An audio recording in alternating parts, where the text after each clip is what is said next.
Hello, welcome to my channel Easy English Grammar. Today we will revise 8 tenses with its active and passive voice. तीनच्या ग्रुपमध्ये मी इथं tenses लिहिलेले आहेत. Simple present past future, continuous present past, perfect present past and future. Okay, टेन्सची पण revision करायची आणि active and passive वॉइसची पण आपल्याला रिव्हिजन करायची. ओके, जर वर तुम्ही या वाक्यांकडे पाहिलं तर तुम्हाला काय दिसतं, तर सब्जेक्ट वाक्याला सुरुवात आहे, क्रियापद आहे आणि नंतर ऑब्जेक्ट आहे. म्हणजे वाक्यरचना ह्यातली कशी आहे, तर सब्जेक्ट, वर्ब आणि ऑब्जेक्ट टेन्सप्रमाणे इथं बदल होत जातो. ही आहे ॲक्टिव्ह वॉइस कन्स्ट्रक्शन, हे आहे passive voice construction. Passive voice कन्स्ट्रक्शनचं निरीक्षण करा. काय आहे, तर सर्व वाक्य कशाने सुरू झालेलं आहे, तर ऑब्जेक्टने वाक्याची सुरुवात झाली, त्यानंतर टू बीची रूपं वापरलेली आहेत. आपण सर्व टेन्समध्ये काय वापरलं, तर टू बीची रूपं वापरलेली आहेत. त्यानंतर क्रियापदाचं पास्ट पार्टिसिपल, त्यालाच आपण V3 असं म्हणतो. त्यानंतर बाय आणि मग सब्जेक्ट किंवा एजंट सर्वाच्या शेवटी वाक्याच्या. ही अशी वाक्यरचना तुम्हाला ॲक्टिव्ह कन्स्ट्रक्शनची दिसते. पण टेन्स वाईज रिव्हिजन करताना कशी करायची, तर इकडं तिन्ही सिम्पल टेन्सेस लक्षात ठेवायचे. कसे लक्षात ठेवायचे, तर सगळे काळ बघा तुम्ही यात सब्जेक्ट आणि ऑब्जेक्टमध्ये काहीच बदल झालेला दिसत नाही. बदल कुठं होतो, तर क्रियापदात आणि सहाय्यकारी क्रियापदात बदल होतो. हेल्पिंग वर्बमध्ये तोच लक्षात ठेवायचा. सिम्पल प्रेझेंटमध्ये बेस फॉर्म असतो किंवा एस किंवा ईएस असतं त्याच्या क्रियापदाला प्रत्यय. सिम्पल पास्टमध्ये क्रियापदाचं भूतकाळी रूप असतं आणि सिम्पल फ्युचर आहे हे दर्शवण्यासाठी विल आणि क्रियापदाचा शॅल किंवा विल आणि क्रियापदाचा बेस फॉर्म असतो. मग ह्या तिन्ही टेन्सेसचा जेव्हा पॅसिव्ह वॉइस होतो तेव्हा इथं टू बीची रूपं वापरली जातात. सर्वच टेन्समध्ये टू बीची रूपं वापरली जातात. पण हे सिम्पल टेन्सेसमध्ये कोणती टू बीची रूपं वापरली जातात, तर am is are simple प्रेझेंटमध्ये.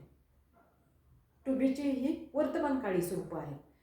Was were simple पास्टमध्ये आणि shall be will be simple फ्युचरमध्ये. हे लक्षात ठेवायचं. मग एम इज आर इथं कशावर, तर कर्माच्या वचनावर ठरवायचं आपण इथं काय वापरायचं ते. कर्म एकवचनी असेल तर इज आणि एकवचनी असेल तर आर. या पद्धतीने हा बदल लक्षात ठेवायचा. ओके, कंटिन्युअस टेन्सेस कसे लक्षात ठेवायचे, तर कंटिन्युअस टेन्स प्रेझेंट आणि पास्टमध्ये काय, तर टू बीची रूपं am is are I N G क्रियापदाला आणि पास्टमध्ये टू बीची भूतकाळी रूपं वॉज वेअर आणि क्रियापदाला I N G Pratyaya. Okay, मग त्याचा पॅसिव्ह वॉइस करताना कसा केला, तर फक्त टू बीची रूपं एम इज आर आहेतच, इथं टू बीचं रूप वॉज वेअर आहेच, फक्त इथं काय ॲड केले, बीइंग ॲड केले. का, तर इथं क्रियापदाला आय एन जी प्रत्यय आहे आणि हा कंटिन्युअस टेन्स आहे. हे लक्षात ठेवायचं. ओके, आणि परफेक्ट टेन्स कसे लक्षात ठेवायचे, तर परफेक्ट टेन्समध्ये हॅव हॅज हॅवची रूप असतात आणि क्रियापदाचं पास्ट पार्टिसिपल असते. प्रेझेंटमध्ये हॅवचं काय रूप, तर हॅव हॅज क्रियापदाचं पास्ट पार्टिसिपल. पास्टमध्ये हॅवचं भूतकाळी रूप हॅड क्रियापदाचं पास्ट पार्टिसिपल आणि हॅवचं भविष्यकाळी रूप विल हॅव शॅल हॅव क्रियापदाचं पास्ट पार्टिसिपल. मग या तिन्ही टेन्सचा जेव्हा पॅसिव्ह व्हॉइस होतो तेव्हा त्या तिन्हीही टेन्समध्ये बिन वापरलं जातं. हे लक्षात ठेवायचं. ओके, मग have has been, had been, shall have, will have been. बाकी सब्जेक्ट, ऑब्जेक्ट, त्यापूर्वी बाय, यात कुठलाही बदल होत नाही आहे. ओके, ही झाली tense wise active and passive वाईजची रिव्हिजन. हीच वाक्य निगेटिव्ह असतील तर, म्हणजे इथं काय येऊ शकतं निगेटिव्हमध्ये, प्रेझेंटमध्ये डू डज, म्हणजे डू नॉट डझंट. इथं काय होऊ शकतं, तर डिडंट आणि इथं will not, is not, was not, has not, had not, will not.